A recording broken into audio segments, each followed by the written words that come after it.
Hello everyone, मैं विकास चंदेल आप सबका स्वागत करता हूं हमारे इस चैनल के ऊपर, इस टॉक शो के ऊपर। सबसे पहले तो आप सबका शुक्रिया कि आपने अभी तक हमारी जितनी वीडियोस आई उनको ढेर सारा प्यार दिया। इसी तरीके से हमें आगे भी सपोर्ट करते रहिए और हमारे चैनल को सब्सक्राइब करना ना भूलें।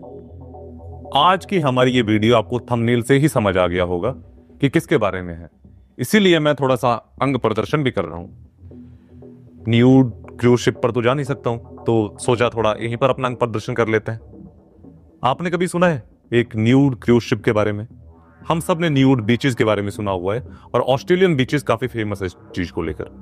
क्वींसलैंड टाउन के अंदर वहां पर इतने बीचेस हैं जहां पर न्यूड पब्लिक आती है, इनफैक्ट विदाउट बिकनी, और वो लोग अपना सनसेट, सन बाथिंग सब एंजॉय करते हैं और बहुत ही आराम से बिल्कुल फ्री होके।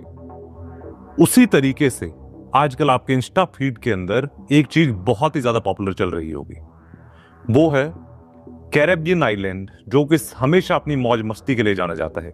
हमने कई बार कैरेबियन क्रिकेटर्स यानी Chris Gayle, DJ Bravo, Chanderpaul, Ben Lara, इन सबको मौज मस्ती करते हुए बहुत बार देखा है कि वो पार्टी एनिमल्स होते हैं, और हार्दिक पांड्या को भी कभी कभी हम उनके साथ रिलेट करते हैं। लेकिन ऐसा क्या पार्टी कल्चर है कि वहां के लोग इतने ज्यादा फ्री होते हैं? जी हाँ, तो दोस्तों, हम इस वीडियो में बात करेंगे एक ऐसे ही इंटरेस्टिंग क्रूज शिप के बारे में जो कि कैरेबियन आइलैंड से निकल रहा है इसी जुलाई के अंदर। जुलाई 25 उसकी डेट है, जो कि कैरेबियन आइलैंड से निकलेगा और फिर पूरे इंडियन ओशन को कवर करता हुआ एक पूरा वर्ल्ड का ट्रिप लेते हुए वापस कैरेबियन आइलैंड पर आएगा। लेकिन इस क्रूज शिप की जो खासियत है वो ये है कि यहां पे जो चीज सबसे ज्यादा अलाउड नहीं है वो है कपड़े। जी हां, आपने बिल्कुल सही सुना। इस क्रूज शिप के ऊपर आप विदाउट क्लोथ्स ही आ सकते हैं। आपको कोई lingerie, underwear, bikini, lingerie, shirt, shorts, nothing. पूरा का पूरा क्रूज शिप ही विदाउट क्लोथ्स होगा। आपको सुन के हैरानी हो रही होगी कि इस तरीके की कौन सी दुनिया है जहां पे लोग सिर्फ और सिर्फ विदाउट कपड़ों के रहेंगे। वो इसी तरीके से साथ में खाना खाएंगे, पार्टीज करेंगे, फन करेंगे और विदाउट क्लोथ्स। जी हाँ, ये कल्चर वेस्टर्न साइड में बहुत ज्यादा पॉपुलर है और वेस्टर्न इन्फ्लुएंस धीरे धीरे इंडिया के ऊपर भी आता जा रहा है। अभी इस क्रूज शिप के अंदर इंडियन ऑडियंस बहुत कम है। इंडियन जो टूरिस्ट है वो बहुत कम है, लेकिन धीरे धीरे वो बढ़ रहे हैं। हर साल, जो कि एक रिपोर्ट के मुताबिक 2.5% इंक्रीज हर बार एशियन जो टूरिस्ट हैं उनका हो रहा है। कौन कौन इस शिप के ऊपर ट्रैवल करता है? सबसे पहले वो लोग जिनके अंदर बेशुमार कॉन्फिडेंस है, बेशुमार दौलत है, और वो कॉन्फिडेंस दौलत काफी है।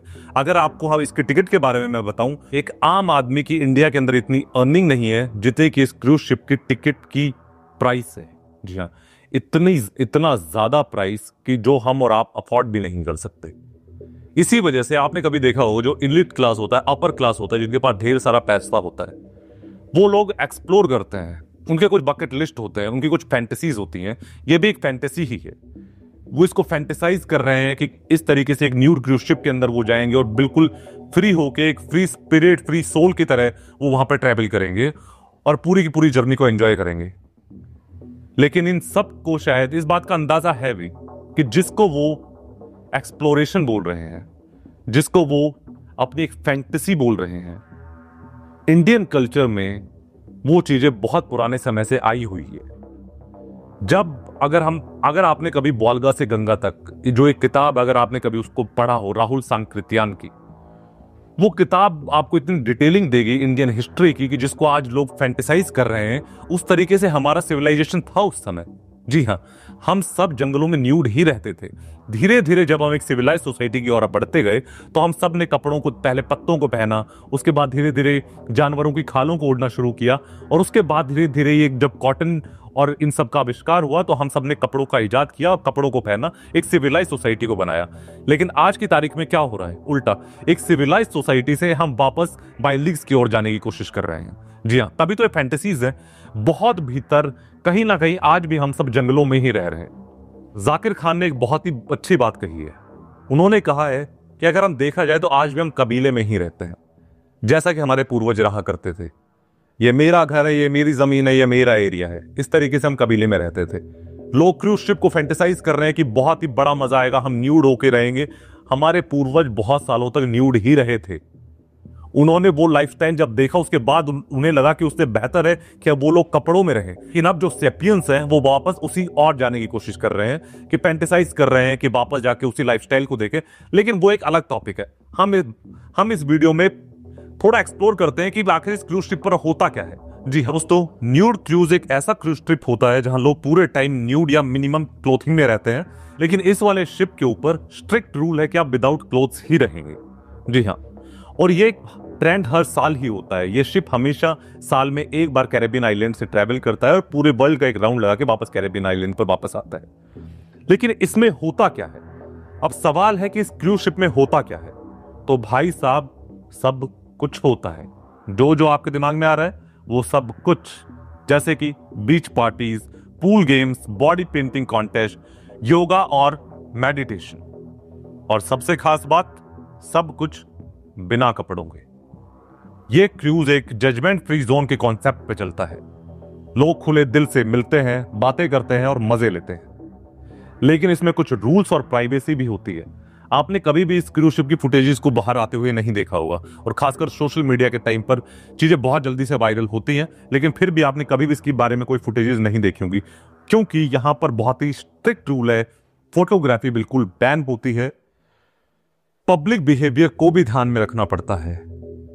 प्राइवेसी का पूरा ध्यान रखा जाता है। तो चिल मारो, सब कुछ होता है, लेकिन उतना सब कुछ भी नहीं कि जो आपके दिमाग में चल रहा है वही चल रहा है ना आपके दिमाग में, जो मेरे दिमाग में भी चल रहा है। तो दोस्तों, मेरे दिमाग में ऐसा कुछ नहीं चल रहा, क्योंकि जब मैं इसके बारे में थोड़ी रिसर्च कर रहा था तो मेरे को समझ आ गया ये कोई यहाँ पॉर्न शूट नहीं हो रही है। यहाँ लोग फ्री स्पिरिट, फ्री सोल की तरह यहाँ पर जा रहे हैं और एंजॉय कर रहे हैं। उसके आगे कि कौन लोग हैं जो इसमें सबसे ज्यादा ट्रैवल कर रहे हैं? मोस्टली 30+ एज ग्रुप के कपल्स, सिंगल या फिर रिटायर्ड पीपल। और सब एक ही पर्पज से आते हैं। वो पर्पज होता है फ्रीडम और फन। बहुत लोगों का एक बकेट लिस्ट होता है। कोई हनीमून के लिए आता है तो कोई सिर्फ चिल करने। आप सोच रहे होंगे हनीमून के ऊपर, वो भी एक न्यूड क्रूज शिप के ऊपर, ये कैसा हनीमून है उनका? तो दोस्तों, वेस्टर्न कल्चर में ये सब चल रहा है, तो जहां चल रहा है वहां ये सब हो भी रहा है और लोग खुले दिल से एक्सेप्ट भी कर रहे हैं। इंडियन टूरिस्ट के बारे में, शिप के बारे में बताया जाता है कि अभी तक इंडियन टूरिस्ट की संख्या कम है, पर धीरे धीरे, जैसा कि मैंने आपको पहले भी बताया, 2.5% पर ईयर के रेट से ये बढ़ रहा है। तो कौन है वो इंडियन पैसेंजर्स जो इस शिप के ऊपर ट्रैवल कर रहे हैं? और उससे भी बड़ी बात, इस क्रूज शिप के ऊपर आपको लिए जो सबसे ज्यादा मैंडेटरी है वो है सिर्फ और सिर्फ आपका कॉन्फिडेंस, माइंडसेट, और आप न्यूडिटी को कितने कॉन्फिडेंस के साथ एक्सेप्ट करते हैं उसके ऊपर। तो आपको क्या लगता है, आप जाना चाहेंगे ऐसे शिप के ऊपर, या फिर कहना चाहेंगे भाई मेरे से तो ना हो पाएगा? क्योंकि भाई मेरे से तो ना हो पाएगा। कमेंट में लिख के हमें जरूर बताइए कि जो भी आपकी राय है इस शिप के बारे में और इस जर्नी के बारे में। और ऐसे ही फन और हटके टॉपिक्स के लिए हमारे चैनल को लाइक कीजिए, सब्सक्राइब कीजिए और अपने दोस्तों को भी जरूर दिखाइए। मिलते हैं अगले एपिसोड में, तब तक के लिए शुक्रिया। और अब हम भी अपना अंग प्रोडक्शन बंद कर लेते हैं।